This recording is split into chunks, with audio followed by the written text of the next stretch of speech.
What's up guys, Little Witch here. Welcome back to STeller episode 3.1.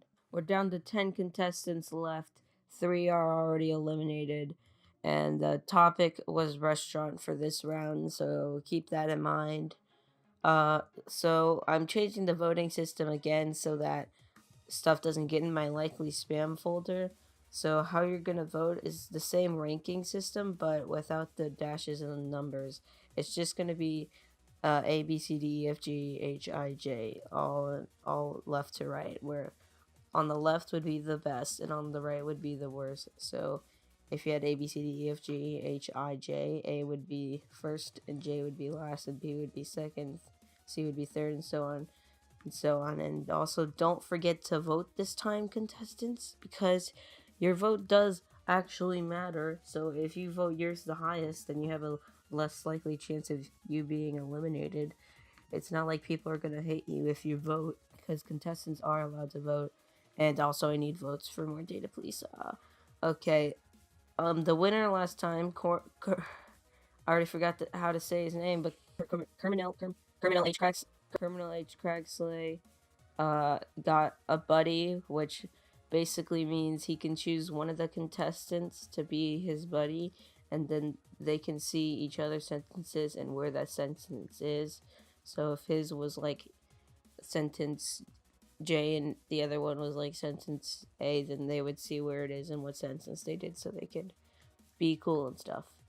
Also, one person was poisoned this time. Let's see if you can figure out who it was.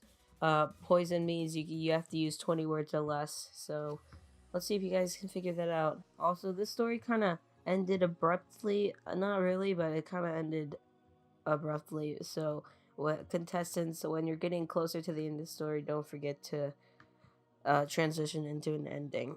If you guys want to leave suggestions, you can in the comments. That would be amazing, because I need ideas. Okay, so now I want to talk about badges. All the dead contestants from now on are going to be receiving really cool badges, okay?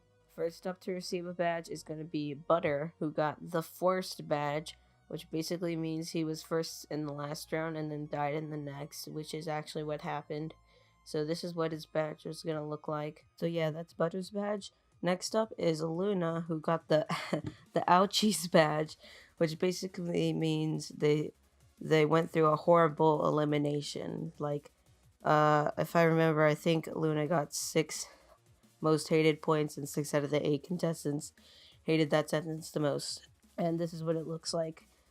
The toothbrush really sells the look.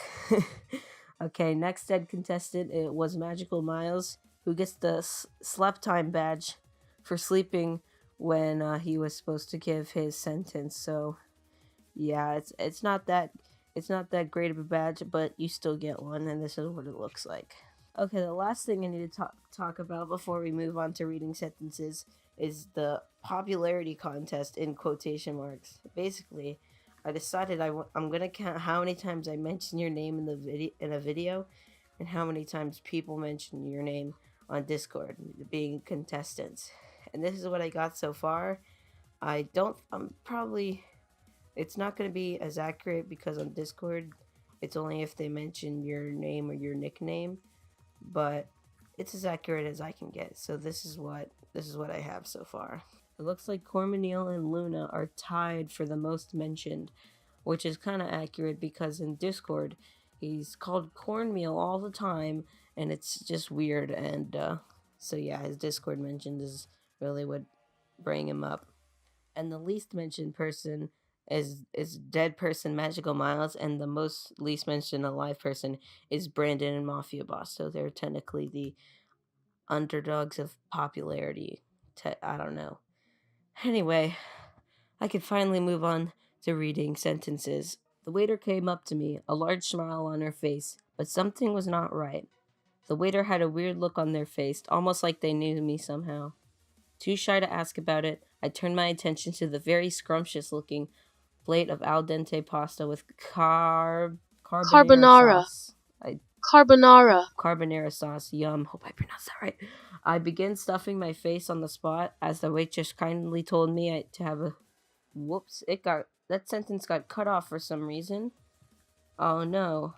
I hope that didn't affect anything. I don't know if it was cut off when I was messaging people, so let me fix that sentence. I began stuffing my face on the spot as the waitress kindly told me to have a good meal, to which I responded, "You too," in the most awkward way possible. I scooped up a delicious chunk of pasta, bringing it closer to the dark void, my mouth. I ate it, but suddenly started feeling sick inside, almost as if I got poisoned, and the waiter asked me if it tasted nice.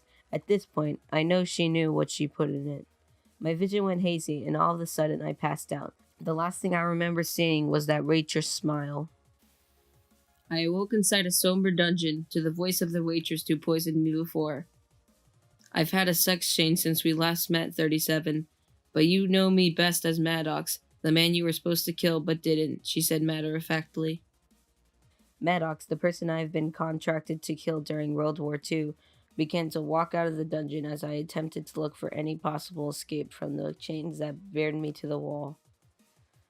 I hear footsteps behind me, a loud cocking of a gun, then a loud bang, then everything went black.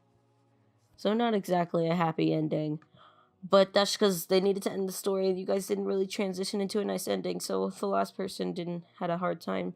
But that's okay, because you guys gotta vote. Please vote. I need you to vote. Okay, end screen time. Bye.